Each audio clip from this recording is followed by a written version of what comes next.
بسم الله الرحمن الرحيم. اللهم صل على سيدنا ومولانا محمد وعلى آل سيدنا ومولانا محمد. ربي زدني علما، رب اشرح لي صدري ويسر لي امري واحلل عقدة من لساني يفقهوا قولي. د ایمانی شرعي په باره کې پنځه مذهبونه هغه به ذکر کوي. نو په دې کې د اولنی مذهب موږ ویلو د بعض علماء اهل سنت والجماعت علامه شمس الائمه سرخسی رحمت الله علیه، علامه فخر الاسلام رحمت الله علیه، دا وی په نسبت باندې ایمان د تصدیق او د اقرار د دوانو نوم دی. د تصدیق او د اقرار د دوانو د مجموعین نوم دی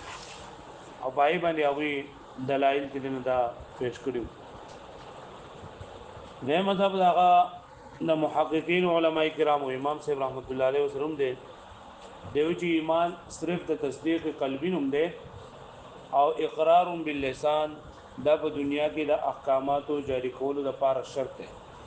د دنیا احکامات په هغه چا باندې جاری کیږي کوم چې اقرار باللسان کوي. تصدیق قلبی د دې الله تعالی سره کې سړی په خپل باندې د کفر کلمه وایي او تصدیق قلبی موجود دی، نو د الله تعالی په نسبت باندې مؤمن دی او د دنیا په نسبت سره د کافر دی. ځکه چې د اقرار باللسان د احکام جاری کولو لپاره شرط او که انسان صرف اقرار باللسان کو ما دنیا کې د احکاماتو جاری کول لپاره دنیا کې څومره احکامات دي د مسلمانانو لپاره به د لپاره اگر چې تصدیق قلبی نشته. درې مذهب هغه د کرامیه ویل شو چې د ایمان او چې فقط د اقرار باللسان هم دي او دلیل ول ځان لپاره دا ویل چې لکه دا تصدیق لسانی دی او تصدیق لسانی هغه اقرار باللسان دی. او دیماو چې پیغمبر صلی الله علیه وسلم په زمانه کې چې کم کسانو بس په ځل باندې په خپل باندې ایمان نه وړو داونه مرزله مبارک د پوسټ کې لګیدل لاګي جوابونه دا په تیر سبق کې شو. څلورم مذهب هغه د جمهور محدثینو فقها متکلمینو معتزله او خوارجو داغي مسلک په نن سبق کې بیانای چې ایمان د دریو سوزن نوم دی. ایمان د تصدیق قلبی اقرار باللسان او عمل بالارکان د دې نوم دی. مطلب درې سوزونه چې کله راځم شي نه به ایمانی یو اقرار باللسان تصدیق بالقلب او علم بالارکان خبرې تریو کې یو څه هم نو نو لکه دا مؤمن نه دی. اقرار باللسان شته او تصدیق قلبی نشته نو مؤمن نه دی.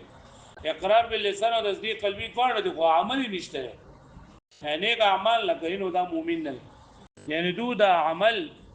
د نفس ایمان جز ګرځولې ده چې د عمل نه بغیر انسان ته دا مؤمن مسلمان نشي کېدای. او پنځم مذهب هغه د فرقه قدریو دی او ورستو را روان دي چې ما جاء به نبی صلی الله علیه وسلم څخه چم راوړي دي دا د معرفت نوم چې نه دا ایمان دی. دا ان شاء الله ورستو و مې څه په خبرې کوي. یو دا خبره نن د جمهور مسلک چې هغه وای ایمان د دریو سنونو د مجموعین هم دی.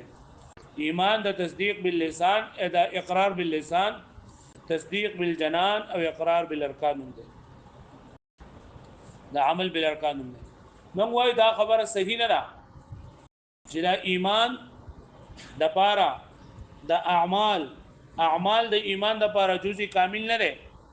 ځکه دوانه دي نه جدا جدا شون دي. اعمال او ایمان دا دوانه جدا جدا شون دي. کدا اعمال د نفس ایمان د پاره شرط وي نو په اعمالو کې کمی زیاتی کیږي او په ایمان کې کمی زیاتې نه کیږي. لګوره انسان چې نه دا لګه عمل شل رکعات د نفل وکړل او بل انسان 50 رکعات د نفل وکړل نو په عمل کې کمی زیاتې وشو کنه. دې عمل په کمی زیاتې سره د په ایمان کې کمی زیاتې نه کیږي. ایمان اوس په دې نه خبرې دي یو دا کنه چې دا ایمان او اعمال دا د بل متغایر سوزونه دي دوه په مس کې مغایرت ده. او دویم دا چې پر ایمان کې کمی زیاتې کیږي او کنه کیږي. نو دا اولنی خبره چې دا اعمال د ایمان نه غیر دي یعنی دا اعمال د ایمان په حقیقت کې داخل نه دي. په دې خبره باندې سلوړ دلیلونه پیش کړي. اولنی دلیل دا ده چې اعمال دا نوم دی د افعال جوارح او د ایمان نه مراد تصدیق قلبی دی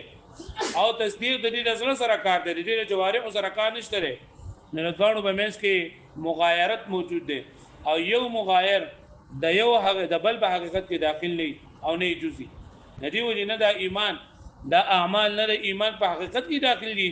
او د اعمال نه د ایمان د پاره جز ده واښوي به معنی ځکه په دې فرق په مس کې مغایرت او یو مغایر د بل څه مغایر نه جز جوړې دي شي او نه د په حقیقت کې داخل دي شي ویم نمبر په قران مجید کې الله تعالی فرمایلی ان الذين امنوا وعملوا الصالحات چې بشکره کسان چې ایمان راوړ عمل صالح کړی دي نو دلته کې د عمل صالح الله تعالی عطف کړی دي په ایمان باندې په امنو باندې او عطف ترې د مغایرت تقاضا کوي د دې وجنه ایمان او اعمال صالحه دا ځوانه جدا جدا سونه دي چې معطوف او معطوفانه کې داخل نه جدا سونه دي نه دریم نمبر الله تعالی دا اعمال د قبولیت لپاره ایمان شرط ګرځولې ده الله تعالی وی ومن يعمل من الصالحات من ذكر او انثى وهو مؤمن یا بل دې الله تعالی فرمایي ومن يعمل من الصالحات وهو مؤمن فلا كفران لسعيه چې کوم کس نیک اعمال کوي نو دا بدن قبلي کې حاله چې کړه دا ایمان نو کله ایمان او اعمال د ځوان یو شیس کو نو دا ایمان با د خپل اشراط الشیء لنفسه به لازم راشي یعنی دا ایمان با د خپل ځان د پاره تنه شرط براشي او حال دا چې اشتراط الشیء لنفسه دا باطل له شرط مشروط لپاره دا او مشروط کې داخل نه الله تعالی د دې اعمال د قبلولو لپاره شرط ایمان ګرځول لري چې تاسو د اعمال به هله قبلول کېږي چې کله شرط موجود وي او شرط ایمان دی او شرط او مشروط د ځانه دی بل جدا جدا څه نه نو کته د اعمال او ایمان یو شی کې نو اشتراط الشیء لنفسه بلا شودا باطل دی سلورم نمبر الله تعالی فرمای و ان طائفتان من المؤمنین اقتتلوا نو دلته ګوره عمل صالح نشته ده او الله تعالی ورته بیا مؤمنان ویل دي نو کدا اعمال د ایمان جزوه او د دې په حقیقت کې داخل وي نو بغیر د رکن نه الله تعالی دوی مؤمنان نه ویل کېږي خو څه به معنی الله بلې باندې بوځي دې پورو به مکه نو سلورم مذهب ته چاره د متکلمین له دې سلورم مذهب بیان چې ولما كان مذهب جمهور المحدثين کله چې مذهب د جمهور محدثین او د متکلمین او د فقهاو د متکلمین مراد د اشاعره او سوا خوارج او معتزله او د فقهاو نه مراد د احناف نه علاوه چې مالکیان دي شوافع دي حنابلة دي د دوی ټولو په نظام دي او چې ایمان د درې سنن دي ان الايمان تصديق بالجنان چې پسله سره جنان نه جنان پسله سره تصدیق کوي او اقرار باللسان او په جمع سره اقرار کول وعمل بالارکان او دا عمل په اعضاء سره لأن دا ایمان د دریو سجنو د مجموعین هم دی چې یو پکې نه وي نو ایمان بنوي اشار الى نفي ذلك بقوله نو اشاره وکړه مصنف رحمت الله علیه د دې قول د منفي کېدو ته چې دا اعمال د ایمان په حقیقت کې داخل نه دي او اعمال دا د ایمان جز نه لري ولی فاما الاعمال دغه چې د اعمال فهي تتزايد في نفسها د خپل ذات په اعتبار سره دا زیاتیږي لکه یو انسان شل رکعات نفل کوي بل انسان سلويخ رکعات نفل کوي یو سپاره سبق کوي بل 500 سپاره سبق کوي نو اعمال کې زیاته او نقصان راځي والايمان لا يزيد ولا ينقص او ایمان نه زیاتیږي او کمیږي فهاونا مقامان نو دلته دوه خبرې دي دوه مقام دي یو دا خبره ده چې دا ایمان د اعمال د ایمان په حقیقت کې داخل لري او دویمه دا خبره ده چې دا ایمان زیاتیږي او کمیږي نه نو الاول خبره ده چې ان الاعمال غیر داخله في الايمان چې دا اعمال په ایمان کې داخل لري ولی لما مر دغه مقدات رشید ان حقیقت الايمان هو التصديق چې حقیقت د ایمان چې دا تصدیق ده او د اعمال تعلق دی نو دا د جوارح سره دی د اعمال تعلق د افعال او جوارح سره دی او د ایمان تعلق د تصدیق قلبي سره دی د زړه سره تعلق دی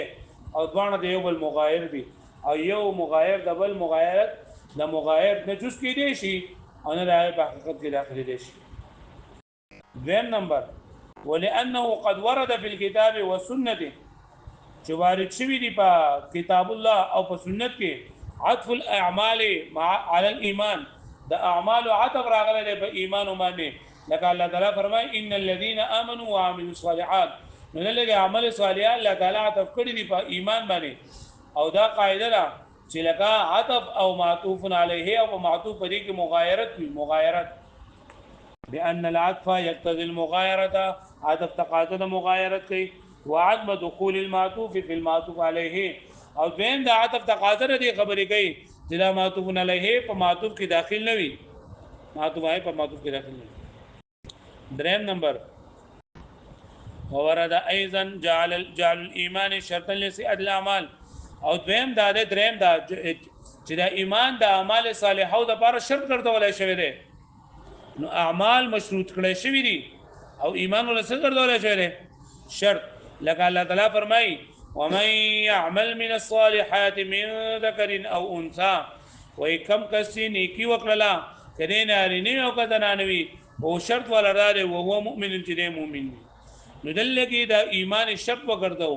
د اعمالو د قبلېدو لپاره او اعمال مشروط وګرځول او مشروط او شرط د باندې یو بل مغایر وي شرط او مشروط د باندې یو سیس نه وي کله شرط او مشروط د باندې یو سیس کو نو بیا شرطیه شی نفسي لازمي اشتراط شی نفسي لازمي مع القطع سره د یقین لري خبرنا بان المشروط لا يدخل في الشرط چې دا مشروط نه داخلي کې په شرط کې امتناع اشتراط الشيء لنفسه ځکه چې اشتراط الشيء لنفسه یعنی یو څه د خپل ځان لپاره شرط ګرځیدل دا باطل دي من دي ورته ايضا او دا رنګي وارد شوی دي دا خبره مطلب دا دی چې دا خبره دغه شوی ده ثابت شوی ده چې الله تعالی ایمان ثابت کړی دی دا کسانو لپاره هم کوم چې اعمال پر خودري دي کوم چې اعمال پر خودري دي مطلب دا دی چې لکه کم کسان د سړي چې هغه لکه ایمان شته او اعمال صالحه نشته او الله تعالی هغه ته بیا د مؤمنانو نوم ورکړل نو کدا ایمان او اعمال د باندې یو نوم وې نو بیا ورته الله تعالی دوته د مؤمنانو دا به بری و نه کړه اطلاق به بدو باندې نه کړه لکه پوښتنه دی باندې ورد ايضا اور ورشي دا غنغي اثبات الايمان ثابت ول ایمان عن ترک بعض الاعمال وبر قودلو د بعض اعمال سره چې بعض اعمال دي نه لیکلي نیک اعمال نه اعمال نشته او ایمان ورته بیا الله پاک ثابت کړی دی لکه الله تعالی فرمای وان طائفتان من المؤمنين قتتلوا على ما مر ومقت ترشوی مع القطع سره دغه بانه لا تحقق للشيء بدون ركنه چې یو سیس بغیر د رکن داګې نه متحقق کیږي نو کدا اعمال د ایمان د پاره رکن وې نو دلته اعمال نشته نو بکار دا چې د سیس نه حساب شي الله تعالی ورته ایمان ورته نه منسوب کړي لکه بری باندې پوښوي نو ایمان او اعمال دا ځوانه دیوبل مغایر دي په دې خبره باندې سلوړ دلیلونه پېښ ولو اوس وای چې دا دلایل د هغه کسانو خلاف حجته کم چې اعمال لرا د ایمان په حقیقت کې داخلي یعنی مخکوي کنه چې اعمال او یا د اعمال د ایمان جز او حصہ ګرځي لکه دا ثابت کړه کسان چې ایمان د اعمال جز او حصہ ګرځي چې دې اعمال په چې اعمال نه د ایمان نه خارج دي ها نوې ولا يخفى وخفينا خبر ان هذه الوجوه جدا وجه دا دليل انما تقوم حجه جدا قائمه حجت على من باغ چبنه يجعل طاعه ركنا من حقيقه الايمان چاغودا طاعات او اعمال لرا د ایمان حقیقت ګرځول لري ایمان حقیقت ګرځول بحيث ان تاركها پدې سره چاغو چې پر خودون کې لري اعمالو دا مؤمن نه یعنی دا اعمال د ایمان کامل او مکمل سره چې ایمان نه د اعمال نه نو ایمان به نه کما هو راي المعتزله لکه څنګه چې دا راي د معتزله ده لا على من ذهب انها ركن من الايمان للكامل و امام شافعي رحمه الله علیه هم دا وایي کنه واو چې دا اعمال د ایمان کامل او مکمل حصہ نه ده یعنی که اعمال نه نو انسان ګناګاریږي او بیا مؤمن دی او دا معتزله وایي چې لکه د ایمان د اعمال د ایمان مکمل او کامل حصہ لکه اعمال نه سره مؤمن دی نه ولا على من ذهب نه هغه چا په مذهب باندې چاتري انها ركن من الايمان چې دا رکن دی ایمان کامل بحيث لا يخرج تاركها چې هغه نه وباسي تاریخ د حقیقت ایمان نه کما هو مذهب الشافعي رحمه الله تعالی لکه پوه شو به معنی یعنی امام شافعي رحمت الله علیه وای چې په دې کې دغه چری د ایمان د اعمال د ایمان د پاره جوړه و د ایمان د کمال د پاره شرط د ایمان د کمال لپاره چې مطلب یو سړی مؤمن دی او اعمال نشته مؤمن دی خدای کامل مؤمن نه دی اما معتزله چې سره مؤمن نه دی وقد سبقت تمسكات المعتزله باجوبتها فيما سبق او د معتزله او سوال جواب او دا مخکې جنن دا تیر شوی دي چې لکه هغه وایي چې زمنګ مسلک دار چې کبیره ګناه سره دا انسان نه د ګنا نه چې د ایمان نه وځي هغه چې د ایمان نه وتل او په کفر کې داخل نه خبره تیر شوی دي کنه نو یا خبره مخکې مونږ کړی پوه شو به نه معنی دا وړو شابه